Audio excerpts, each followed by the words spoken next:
വഖഫ് ഭേദഗതി ബില്ലിൽ ജെപിസി യോഗത്തിൽ ബഹളം. 10 പ്രതിപക്ഷ എംപിമാരെ ജെപിസിയിൽ നിന്ന് സസ്പെൻഡ് ചെയ്തു. അസ്റുദ്ദീൻ ഒവൈസിയും കല്യാൺ ബാനർജിയും ഉൾപ്പെടെ 10 പ്രതിപക്ഷ എംപിമാരെയാണ് സസ്പെൻഡ് ചെയ്തത്.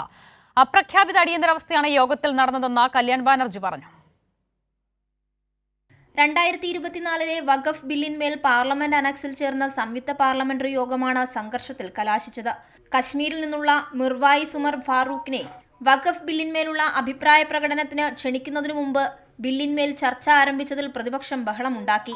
വഖഫ് കരട് നിയമനിർമ്മാണവുമായി ബന്ധപ്പെട്ട മാറ്റങ്ങൾ അവലോകനം ചെയ്യാൻ സമയം നൽകുന്നില്ലെന്നും ദില്ലി തെരഞ്ഞെടുപ്പ് മുന്നിൽ കണ്ട് കാര്യങ്ങൾ വേഗത്തിലാക്കാനുള്ള നീക്കമാണ് BJP നടത്തുന്നതെന്നും പ്രതിപക്ഷ എംപിമാർ ആരോപിച്ചു. ഇതിനെ തുടർന്ന് BJP എംപി നിഷികാന്ത് ദുബെ പ്രതിപക്ഷ എംപിമാരെ സസ്പെൻഡ് ചെയ്യണമെന്നാവശ്യപ്പെട്ട് പ്രമേയം അവതരിപ്പിച്ചു.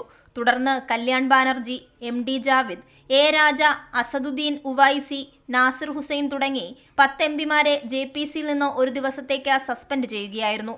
സംയുക്ത പാർലമെന്ററി യോഗത്തിൽ നടക്കുന്നത് അപ്രഖ്യാപിത അടിയന്തരാവസ്ഥയെന്നാണ് പ്രതിപക്ഷ എംപിമാരുടെ വിമർശനം. ജനുവരി 21 അവസാന യോഗത്തിന് ശേഷം 24-നും 25-നും യോഗം നടത്തുമെന്ന് ചെയർമാൻ അറിയിക്കുകയായിരുന്നു.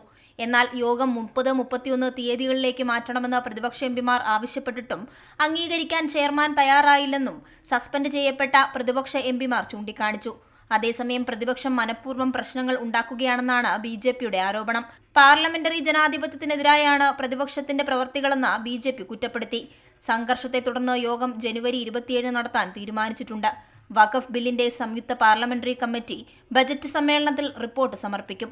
പാർലമെന്റിന്റെ ശീതകാല സമ്മേളനത്തിനിടെയാണ് സമിതിയുടെ കാലാവധി നീട്ടിയത്. കൈരളി ന്യൂസ്, ദില്ലി.